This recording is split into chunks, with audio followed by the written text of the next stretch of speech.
Hey everyone, it's Steve here at the DJ Lab, taking a look at the Pioneer XDJ-XZ versus the Denon DJ Prime 4. Now, there are some differences, and obviously price is one of them. But I'm going to go over just a few things that each one can do that the other is not so good at. So let's start with a couple of quick things.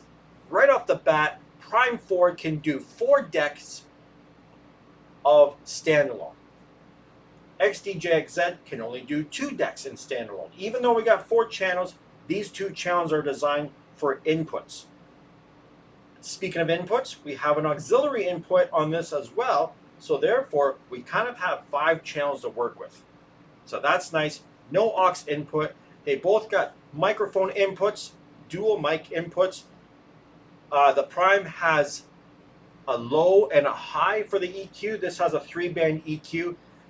The Prime over there has the echo for the mic, where the XDJ has a feedback reducer. They both got USB recording, so you can record USB straight to this unit. And on this unit here, you can also record straight to USB. One thing you can't do is on the streaming services, and that's something else the Pioneer doesn't have, is over here we got Wi-Fi, we have access to streaming services, but you cannot record them to your USB stick. So keep that in mind. What you can do though is if you plug in some inputs into this,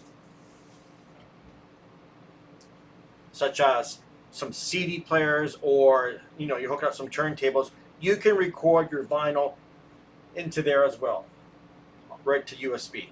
So that's nice, but you have no effects on your inputs except a filter. So keep that in mind as well. This really was not designed to hook a lot of external things and use it. It's just there to kind of help you out. Because we have Wi-Fi here, we have a couple other tricks up its sleeve. You've got Ableton Link, so you can link this up over Wi-Fi or via Ethernet on the same network to other devices that support Ableton Link. You can also run a lighting system on it as well too. So we have the engine lighting. And now, just in the recent firmware, this can actually control nanoleaf lights. So you can do DMX lighting, Philips Hue lighting, and nanoleaf lighting panels as well.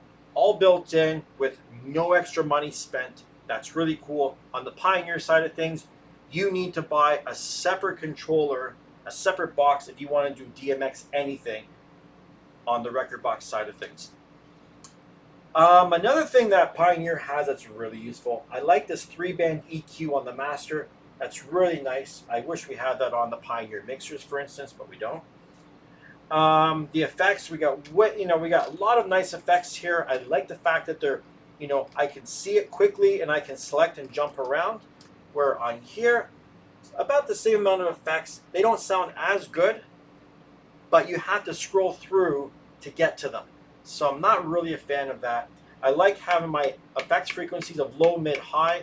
I don't really need to dial it in by frequency because you're never going to remember exactly where you were if you want to jump back and forth and do stuff. I can just do, my mids. I can just have a bit more control doing like this. I'm not sure why these guys decide to go with dialing it in.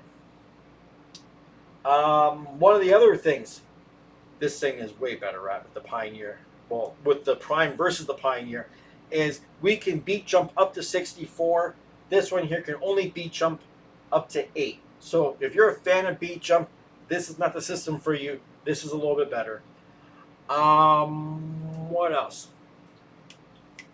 Pitch control here. We got the old tempo slider. And this one here, it feels smooth, but if you're trying to make a little adjustment, it can be a little jumpy. You know what I mean? Where this one feels a little bit more like a 1200. It's got a little bit more resistance to it. It's a little smoother, so Denon definitely made a better pitch fader. Crossfader. This one here feels a little bit more loose versus, see how that doesn't do the bounce? Still a good crossfader. This one here is user replaceable. This one here is not. Cue buttons. All preference. They feel about the same. Pads feel about the same as well too. Jog wheels, we got capacitive jog with no adjustments here, nice and smooth.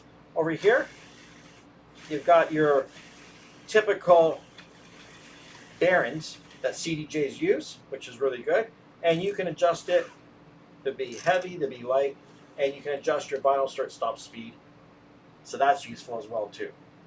So definitely Pioneer has better jog wheels if that's important to you. But don't kid yourself, the Prime 4 jog wheels feel really nice as well too. And you can adjust in the settings the sensitivity of them and things like that. I'm trying to make this quick. So up faders feel about the same. The knobs, now I know from experience the knobs on the Prime stuff, they're not quite as good. It's still a metal pot in there. And this one here, they're locked and you got to pop that little piece off, so they're not going to go flying. Same with your fader, your crossfader, that comes off way too easy. This one here is, the P-lock, so you can't get them off. So definite advantages on the Pioneer. Headphone split on both. This has fader start. This does not have fader start. And the screens, screen is not adjustable here. Screen is adjustable on that. I like the way the waveforms, RGB waveforms are my favorite. I'm not really a big fan of the blue and green, but the vertical waveforms on a big screen that's adjustable is a nice touch. I do appreciate that. And they can both display album artwork. You can adjust the color of the wheels here so you know what channel is what. So I go into my other layer, I know the red and it coordinates here with the Q button, so that's really useful. Over here, you don't have dual layer and you can't change the color of that at all. It is what it is. And just trying to think anything else we got. We got hot cues, loop, auto loop, rule, slicer, slicer loop.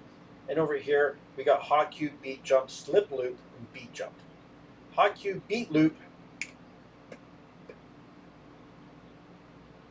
So let's just look at that beat loop for a second. So beat loop is the same as auto loop, essentially. And if you want to do, what we got here? I always forget what I'm doing on these things. Got too many pieces of equipment. Yeah, there's no, oh yeah, sorry, right here. You got your loops, just like on a CDJ. Exit, you're in and you're out. But they could just left it right there. But you know what? This is CDJ territory, so they gotta keep things somewhat the same. We're over here, you got your loops right there that you can adjust. I kind of like that they're on that encoder thing. That reminds me of the days of Tractor. And you get your sensor button, your slip mode here. You got your sync here, your slip, your reverse, which is basically your sensor. And yeah, I don't know. Headphone jacks, you got your 1/4 inch, your 3.5, same thing over there. Not really sure what else I can say. Another big one too, if you want to switch from software to hardware, you can do that per channel. You can put these channels on USB and do a seamless transition between use this as a controller and a standalone. Over here, when you got to jump between standalone and computer mode, it has to reset itself, has to do a big thing. It's kind of crazy. There is no way either to go into straight computer mode from powering this thing on. Hopefully they can fix that in a firmware update, because that would be nice. Other than that, I think I've gone over a bunch of things that are important. Hopefully this helps you make a decision.